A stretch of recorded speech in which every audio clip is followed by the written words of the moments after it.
Welcome. In this video, we'll discuss how to resolve Telegram call problems on your device. Follow these steps to troubleshoot and fix the issue. Ensure that Telegram has the necessary app permissions enabled on your device for making calls smoothly. Disable Data Saver in Telegram settings, as it may restrict the app's ability to make calls effectively.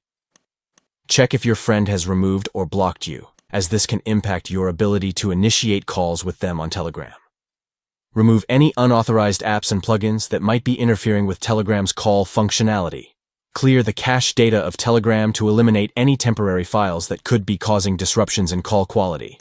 Lastly, make sure to update Telegram to the latest version available. Updating the app can bring improvements and bug fixes that may resolve call-related issues. By following these steps, you can effectively troubleshoot and address Telegram call problems on your device. We hope this guide helps you in resolving any issues you may be experiencing with Telegram calls. Thank you for watching.